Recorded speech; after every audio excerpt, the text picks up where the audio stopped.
네, 저희가 2주 전부터 웨스트민스터 신앙고백서의 21장에 해당하는 종교적 예배와 안식일에 관한 이야기를 살피고 있었습니다. 지지난 주에 우리는 무엇을 보았는가? 모든 사람은 이 종교성을 가지고 태어난다. 하나님께서 우리에게 주신 그러한 본성이다. 그런데 많은 사람들이 하나님을 알지 못하는 많은 사람들이 우상들을 자신의 신들로 섬겨 살아간다. 그것은 옳지 않다라는 그러한 사실을 먼저 말씀드렸어요. 하나님께 드려야 할 마땅한 그러한 예배를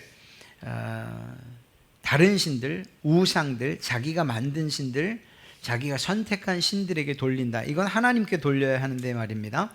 하나님은 진정으로 우리의 예배를 받으시기 원하신다는 것이고, 그리고 더 나아가서 하나님께서 우리에게 이 예배를 통해서 주시는 그러한 은혜와 복을 누릴 뿐만 아니라 마땅히 우리는 그 하나님께 우리의 삶에 대한 감사와 그분의 은혜와 복에 대한 감사, 찬송, 영광을 올려드려야 된다. 이렇게 말씀드렸어요. 그리고 실제로 이스라엘에는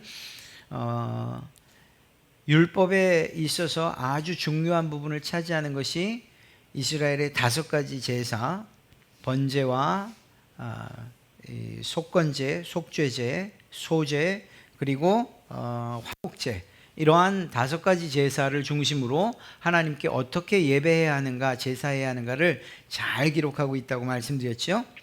그렇기 때문에 이렇게 하나님께 예배하는 사람들은 어떤 마음으로 예배해야 되는가?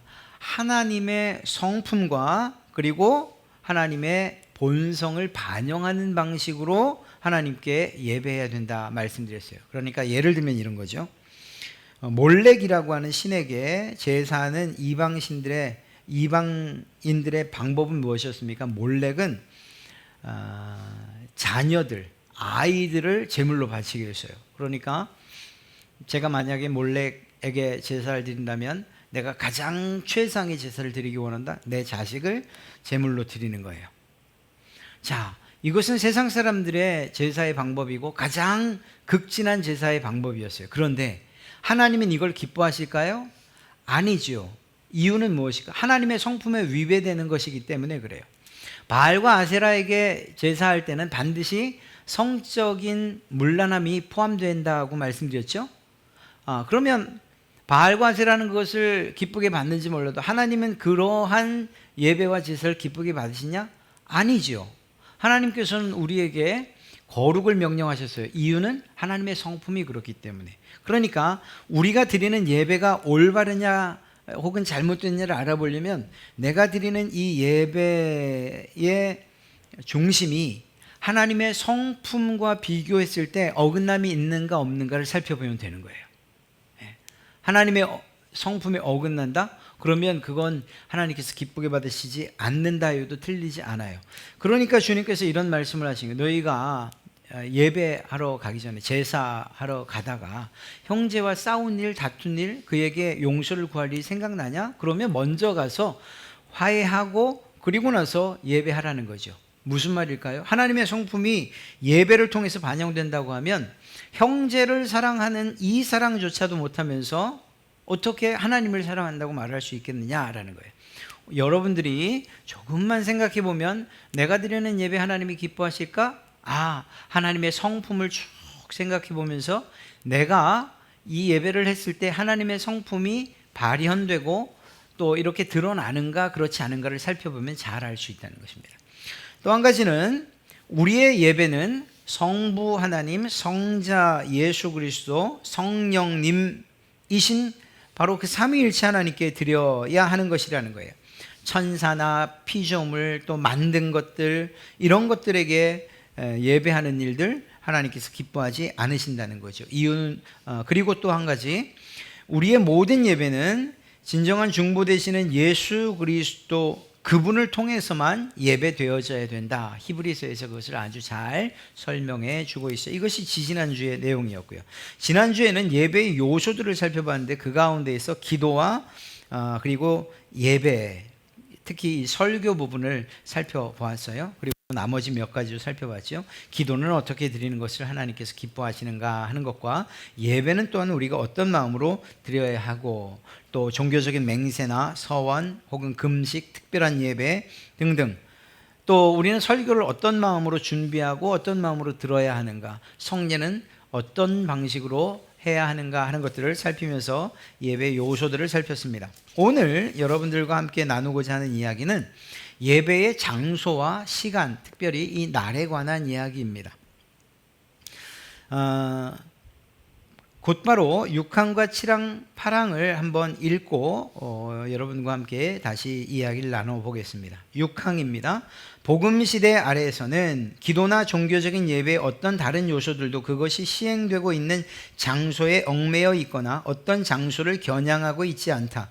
그리고 어떤 장소냐에 따라서 더 잘 받아들여지는 것도 아니다.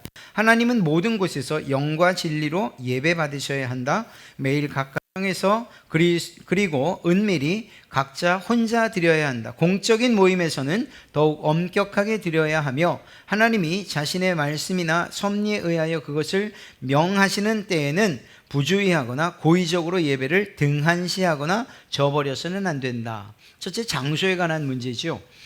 다종교 사람들처럼 우리는 기도할 때 혹은 예배할 때에 우리의 얼굴이나 방향을 동쪽 혹은 메카 혹은 예루살렘 이러한 곳을 향하여서 반드시 예배해야 된다고 강요받거나 강요하지 않아요. 물론 그것이 잘못된 건 아니에요. 여러분들이 새벽 예배 나오지 못할 상황이 돼서 기도를 하는데 벽면을 바라보고 할 수도 있지만 나는 우리 교회가 있는 방향을 바라보고 하겠다 해서 잘못된 건 아니에요. 그러나 그것을 반드시 목사인 제가 여러분이 밖에서 기도하실 때는 반드시 교회가 있는 쪽을 향해서 하십시오. 막 나침반 갖다 놓고 어느 곳이 우리 교회 이렇게 하지 않으셔도 된다는 거예요. 그것을 제가 강요하거나 여러분은 강요받지 않으셔도 돼요. 물론 성경에 보면 다니엘의 기도나 또 하나님께서 솔로몬에게 말씀하실 때 솔로몬의 기도의 내용을 보면 우리가 예루살렘 성전이 있는 곳을 향하여 라는 표현이 있지만 그것이 이렇게 지금 오늘날 우리의 예배 장소를 제한하거나 제약하는 그러한 성구가 되지는 않는다는 것을 좀 명심해야 돼요. 특히 요즘에 코로나 상황 가운데에서 이 장소에 대한 부분, 이 부분은 사실 아주 중요한 이슈가 되기도 했죠. 반드시 대면 예배를 해야 되느냐? 하나님께서 꼭 이곳에 나와서 예배해야만 하나님이 기뻐 받으시느냐? 이런 문제를 제기하는 사람들이 있었어요. 맞습니다. 우리는 어느 곳에서 예배해도 상관없어요. 그리고 그곳에서 예배한다고 해서 이곳에 나와 예배하는 것과 그 은혜의 질이 다르지 않아요. 그럼에도 불구하고 예배당에 나와 예배하기를 원하는 분들의 이유는 분명히 있어요. 좀 더 잘 집중할 수 있고, 그리고 예배의 특성, 이 교회 공동체의 특성상 모여서 예배하고 모여서 교제하고 하는 이러한 놀라운 유익을 개개인 누릴 수 없어요. 각각 집에서 예배하거나 어떤 장소에서 예배할 때는 이러한 교회 공동체에 주신 공동체로서의 유익을 누릴 수 없다고요. 그러나 그곳에서 정말 마음을 다하여 영과 진리로 예배한다면 하나님께서 우리에게 주시는 그 은혜의 질은 다르지 않다. 동일하게 은혜를 허락하신다는 거예요. 피치 못한 상황 가운데서 우리가 예배에 모이지 못하고 다른 곳에서 예배해야 된다? 마음에 그냥 죄책감을 갖고 내가 오늘 주일을 범했습니다. 이렇게 우리 스스로를 죄인시할 필요는 없다는 걸 말하고 있어요. 하나님은 어느 곳에나 계시니까요. 그리고 신령과 진정으로 예배하는, 영과 진리로 예배하는 모든 사람들이 예배를 기쁘게 받으시니까요. 그런데 단지 한 가지 명심해야 할 것은 하나님께서 우리에게 모이라고 하신 것, 이것이 우리가 세운 법칙이거나 우리가 혹은 어떤 교회의 목사가 주장한 것은 아니라는 거예요. 하나님께서 우리들로 하여금 하나님 앞에 나와 하나님께서 받으실 만한 예배를 드리라고 우리에게 말씀하셨기 때문에, 모이기를 힘쓰라고 또한 말씀하셨기 때문에 우리는 그 말씀에 순종하는 거죠. 또 한 가지는 우리가 예배라고 하면 이렇게 공적으로 모이는 예배들만 생각하는데 그것이 아니고 우리가 각자 가정에서나 혹은 개개인이나 은밀한 곳에서나 혹은 회사이던 어떤 공적인 장소에서 이러한 형식을 갖춘 예배는 아니라 할지라도 하나님께 진심을 다해 기도하고 하나님의 말씀을 한 줄 묵상하고 하는 이러한 예배, 이러한 제사, 이것은 반드시 개인의 신앙과 그 신앙의 성숙을 위해서 필요하다라는 거예요. 그리고 더 나아가 거룩한 의무다라는 사실을 꼭 기억해야 됩니다. 나는 주일 오전 예배 11시에 나갔으니까 내가 할 모든 신앙의 의무를 다 했어, 이렇게 말해서는 안 된다라는 것입니다. 단지 그 한 시간만이 아니고 정해진 공적인 예배뿐만 아니라 각각의 가정에서 혹은 개인적으로 이렇게 드려야 하는, 예배해야 하고 예배의 삶을 살아야 하는 이것이 성도의 거룩한 의무다라는 것이죠. 그리스도인들은 공적 예배를 위해서 이렇게 모이는 공적 예배를 위해서 그리스도의 몸, 그리스도인들은 공적 예배를 위해서 그리스도의 몸인 성도의 교제라고 불리는 것에 참여하기 위해서, 아까 말씀드린 거예요. 주일에 함께 모여야 하는 특히 중요한 의미를 가지고 있다. 각각 개개인이 자신의 개인의 신앙과 신앙의 성숙을 위해서 삶의 터전에서 예배해야 되는 것 의무입니다. 그러나 그보다 더 중요한, 그리고 더 중요한 의무를 이야기하라고 한다면 정해진 공적 예배라는 거예요. 그 공적 예배를 통해서 하나님의 말씀을 나누고 하나님께 기도를 올려드리고 또 성도들과 성도들 간의 영적인 교제를 할 수 있기 때문이라는 것이죠. 그런 점에서 이러한 모이는 공동체로서의 예배를 결코 무시해서는 안 된다는 거예요. 참 안타까운 것, 그리고 조심스러운 것은 무엇인가 하면 이번 코로나로 인해서 예배가 꼭 모여야만 하는 것은 아닌 것을 우리가 이렇게 시간이나 장소에 얽매일 필요가 있느냐, 이렇게 모든 예배를 이렇게 단순화시키고 획일화시키는, 그래서 자기가 편한 시간에 편한 장소에서 나 예배했어 라고 말하는 이러한 일들이 그냥 그들의 생활에 이 습관이 되지 않을까, 이게 좀 우려가 되기는 해요. 그건 아니에요. 모이는 일에 대해서 하나님이 명령하셨고 그 장소로서 교회를 주님께서 만들어 주셨지 않습니까? 교회 공동체를. 그러니까 공동체원으로서 모여서 예배하고 교제하고 사랑을 나누고 하는 이러한 일들, 이것은 매우 중요한 것이라는 사실을 꼭 기억해야 됩니다. 그런 점에서 성도들에게 있어서 이러한 교회 공동체는 선물이라고 이야기할 수 있습니다.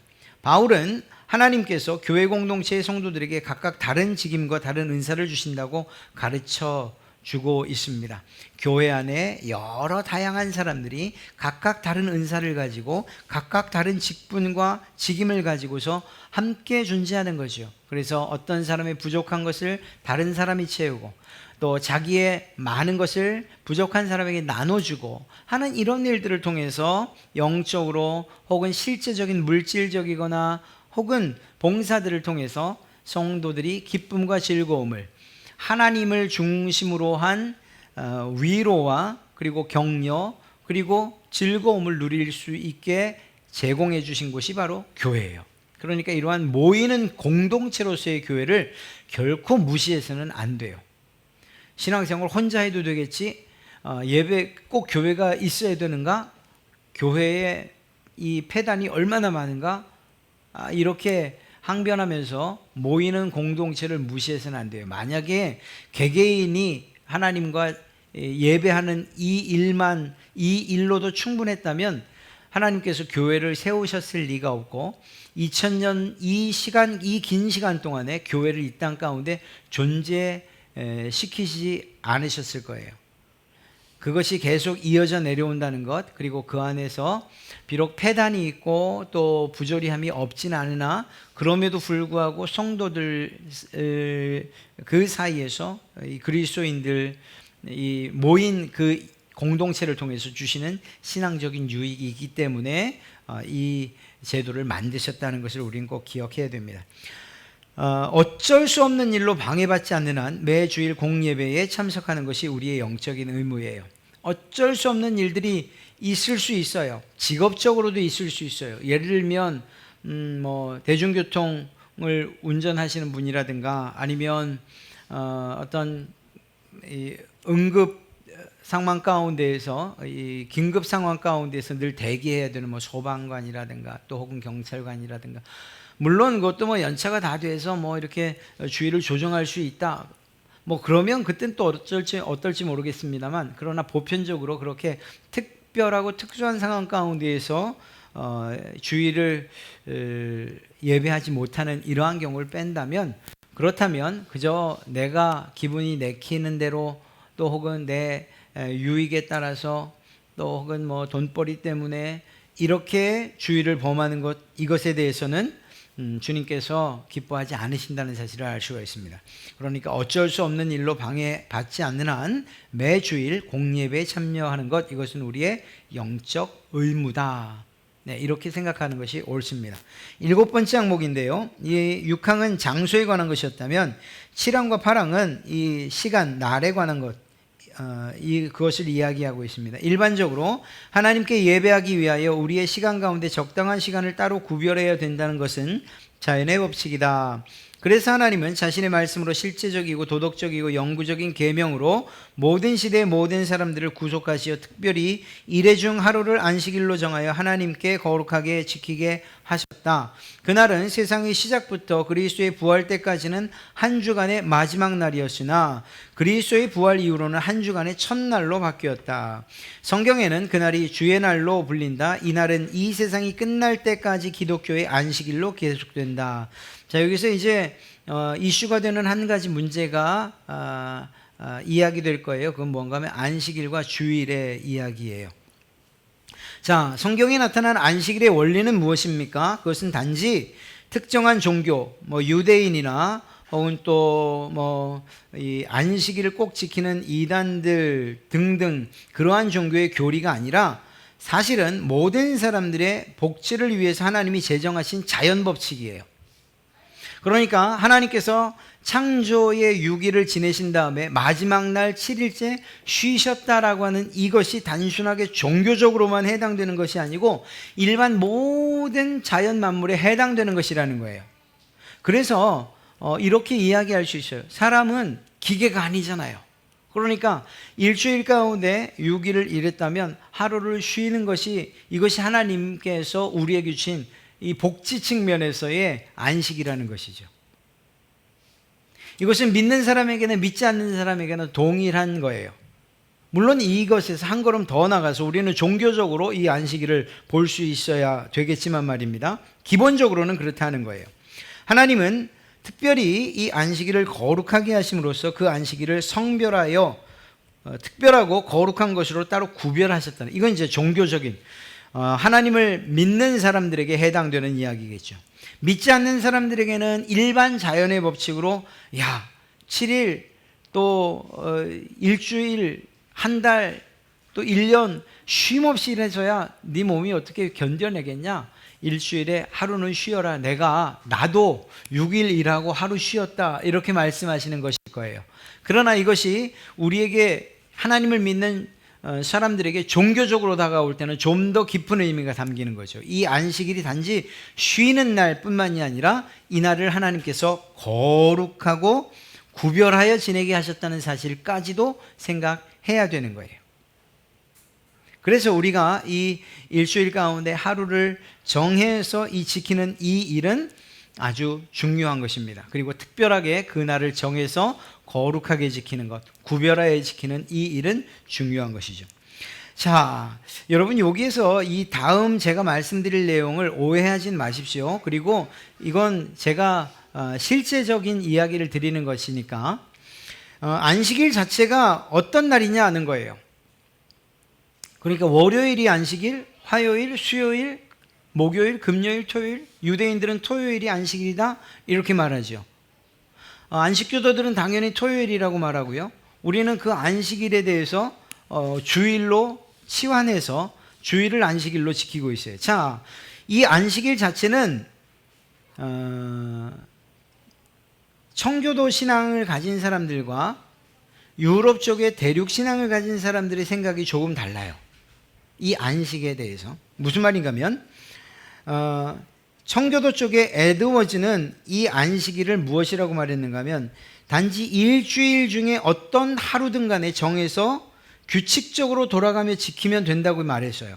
이에 대해서 칼빈은 더 정확하고 분명하게 예까지 들었는데, 만약 교회가 매주 수요일을 안식일로 지내기로 결정한다면 그러면 그날을 안식일로 삼을 수 있다고까지 말했어요.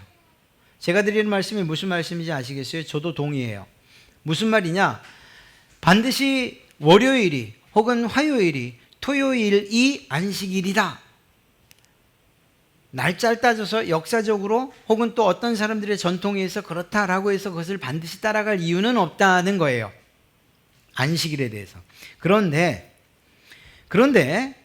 우리는 그러면 왜 이 주의 날을 안식일로, 이 안식일을 주의 날로 이렇게 바꿔서 우리는 지키고 있느냐? 이거예요. 우리의 믿음의 선배들인 가장 초기의 그리스도인들은 예수 그리스도께서 부활하신 날을 기념해서 그날 모였어요. 그렇죠? 예, 그날 모여서 하나님을 예배하고 주의 만찬을 행했습니다. 이게 역사적인 사실이에요. 그러니까 우리의 믿음의 선배들이 그렇게 했기 때문에 우리는 그날을 안식일로 정하기로 한 것이죠. 그래서 이 안식일을 그리스도의 부활 이후로는 한 주간의 첫날로 변경하고, 그리고 그날을 주의 날이라고 그렇게 이야기한 거예요. 우리가 지금 지내고 있는. 달력을 보면 여러분, 이건 좀 깊이 생각해 봐야 될 문제예요. 다음에 제가 언젠가 기회가 되면 다시 말씀드릴 거예요. 빨간 날이 앞에 있죠. 주일이 시작의 날이라는 거예요. 그러니까 주님께서 이 창조의 그러한 안식의 개념만을 생각해서 모든 일을 마치신 후 안식하셨다는 이 사실을 생각하면 안식이 마지막이 될 것 같지만, 그러나 한번 생각해 보세요. 이건 정말 가만히 생각해 보면 그럴듯하다 생각되기도 하고, 또 저도 동의했던 내용인데, 저희 은사이신 유호중 교수님께서 그렇게 이야기를 하셨고 정말 합당해요. 아담과 하와가 눈을 딱 뜨고 첫날을 맞이했을 때, 하룻밤 자고 첫날을 맞이했을 때 그날이 무슨 날이었을까요? 그날이 안식하는 날이잖아요. 무슨 말인지 아시겠어요? 6일째 만들어졌잖아요. 6일의 가장 마지막에 아담과 하와가 창조됐잖아요. 그들이 하룻밤을 지낸 다음에 눈을 딱 뜬 날, 그래서 세상에서의 하루를 시작하기 가장 첫날을 시작한 때가 언제냐고요? 안식일이라니까요. 하나님이 쉬라고 하신 그날이요. 그렇게 보면 우리의 이 주의 날 안식의 개념을 가지고 있는 이 안식일은 우리의 주말 끝자락에 오는 것이 아니라 우리의 시작이 되어야 돼요. 아주 중요한 얘기예요. 그래서 우리가 주말 잘 보내세요 이렇게 말하는 거, 세상 사람들은 그렇게 말할지 몰라도 우리는 그 주말, 한 주의 끝자락이 아니라 한 주를 새로 시작하는 그러한 날로서 이 주일을 맞이해야 되는 것이라는 거죠. 오히려 끝날은 토요일이 끝나는 날이라 이렇게 생각하는 것이 옳습니다. 어찌되었거나 우리의 믿음의 선배들은 이렇게 주님이 부활하신 날을 기념해서 그날 모였어요. 그리고 그날을 예배하는 날로, 그리고 칼빈이나 혹은 에드워즈 같은 그러한 의식을 가지고서 이 날을 안식일로 지킵시다라고 교회가 정했던 거죠. 그래서 그날을 우리는 유대인들의 안식일과 다르게 주의 날로서, 주일을 주의 날로서 지켜가고 있는 거예요. 이 날은 이 세상이 끝날 때까지 우리 기독교의 안식일이 계속될 것입니다. 그럼에도 불구하고 아까 말씀대로 하면 우린 교회 특성상 예를 들어서 이런 거예요.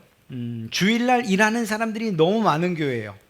특성상 예를 들어 주일날 실제로 모여 일하는 사람들이 많은 교회라고 칩시다. 저희 교회가.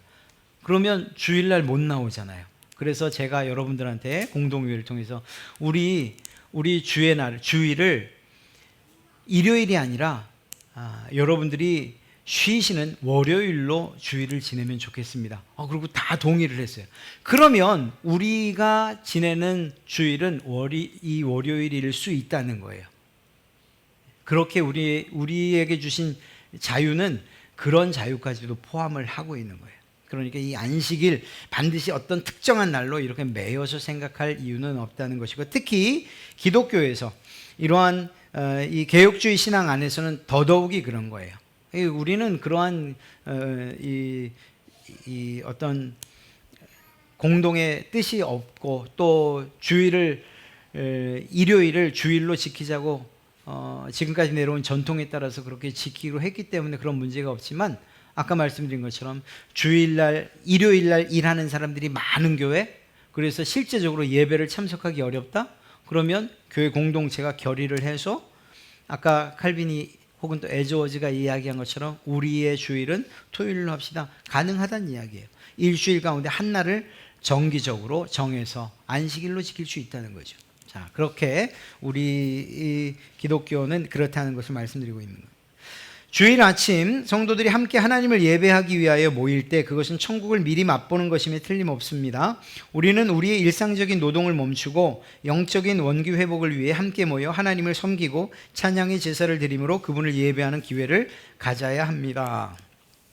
주일이 어떤 날이냐? 이제 우리가 예를 들어 일요일을 주일로 지키기로 결정했고, 그 믿음의 선배들의 그 전통을 따르기로 했다면, 그러면 구별된 그날 우리는 무엇을 해야 되냐? 하나님을 예배해야 되고, 거룩하게 구별돼서 우리를 성별하고 거룩한 그러한 날들로 보내야 된다라는 것입니다. 그래서 하나님의 나라를 미리 이곳에서 예배를 통해서 맛보고, 또 동시에 우리가 일주일 동안 해왔던 일상의 노동들을 멈추고 몸과 영혼의 이 회복의 시간을 갖는 날로 이 주일을 보내야 된다는 거죠.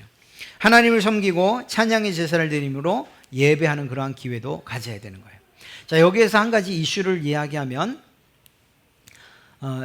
이것도 틀린 말은 아니에요. 그러나 100% 맞다고도 할 수 없는 이야기예요. 아마 여러분들 가운데도 그런 생각을 하신 분이 있을 거예요.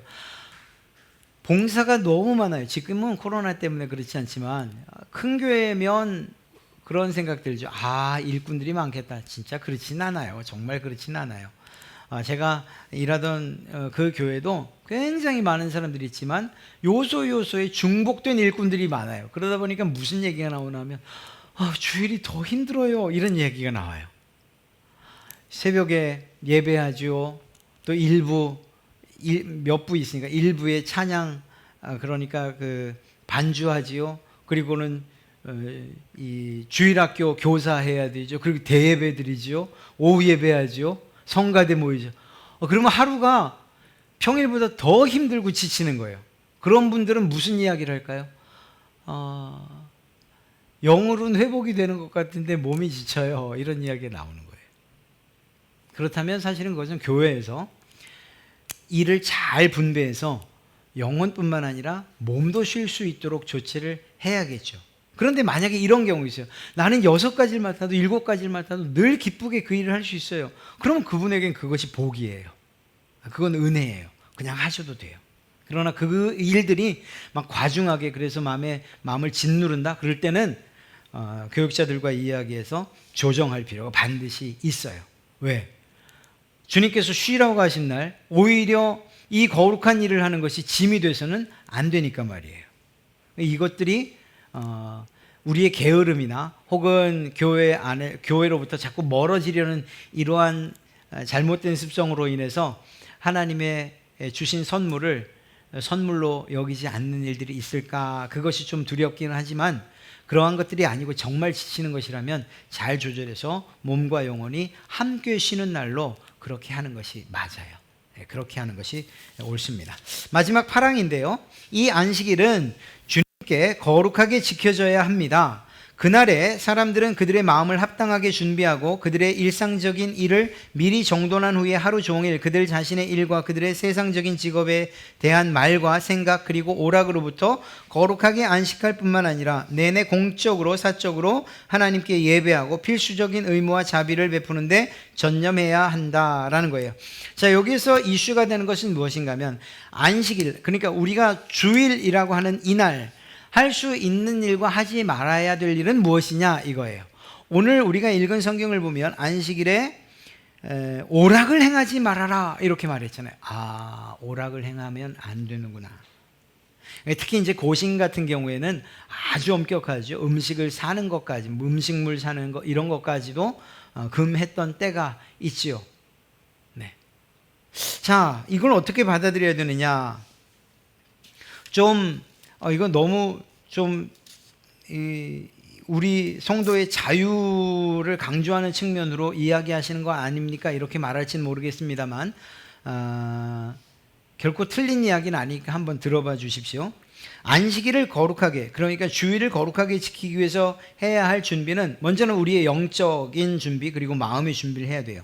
그것과 동시에 또 여러 가지 준비를 해야 되는데, 영적인 준비나 마음의 준비는 제가 굳이 말씀드리지 않아도 잘 아실 거예요.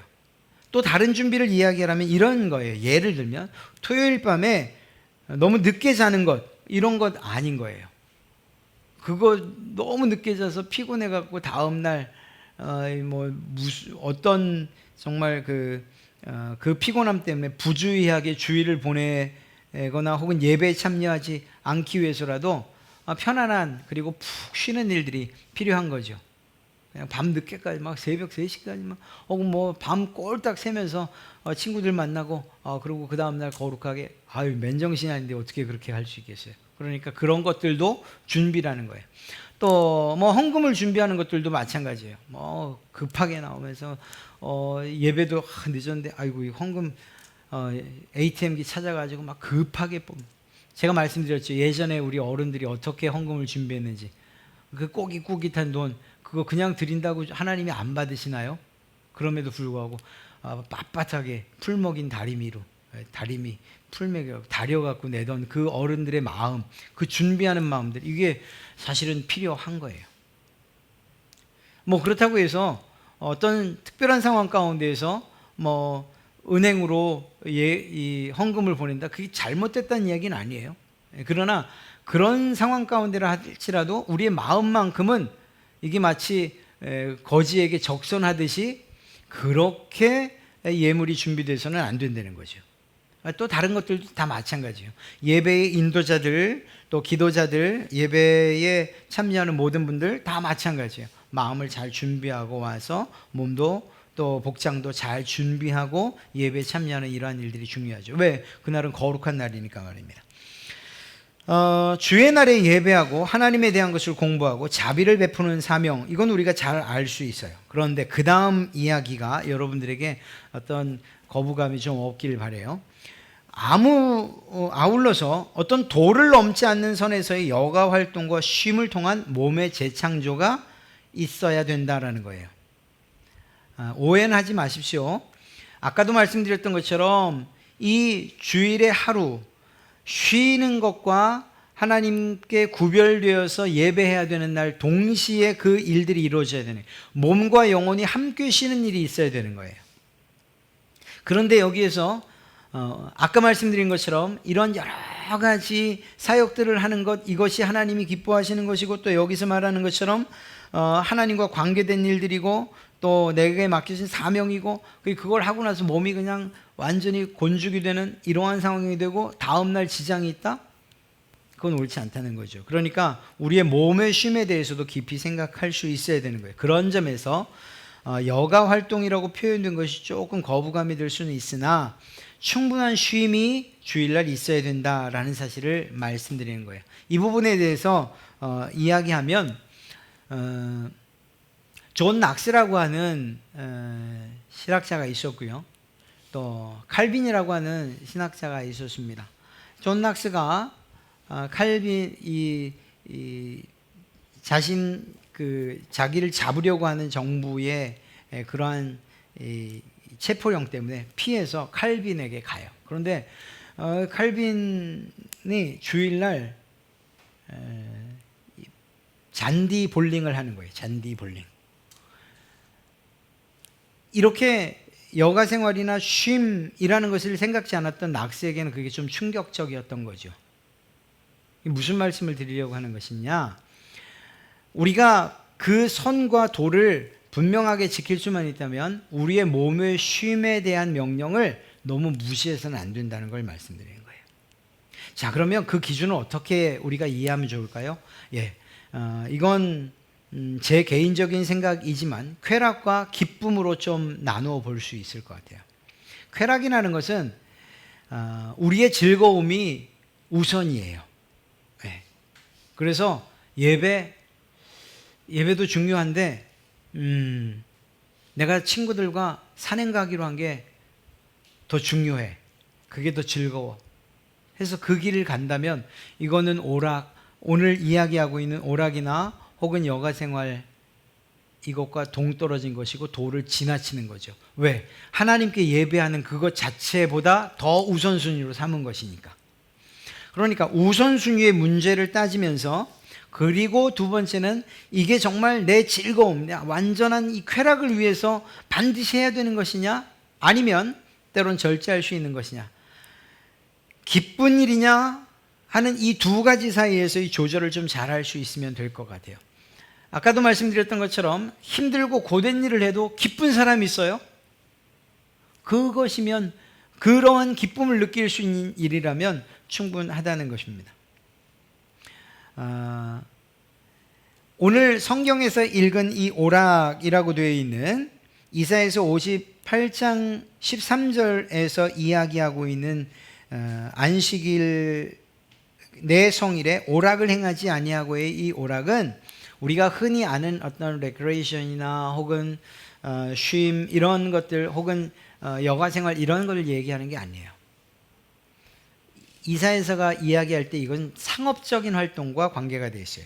자기의 이익과 그리고 이 돈을 벌기 위해서 주일날 쉬지 않고, 이 안식일날 쉬지 않고 매매 행위를 하거나 상업적인 행동을 했던 이걸 오락이라고 표현하고 있는 거예요. 그러면 조금 더 명확해질 수 있겠죠.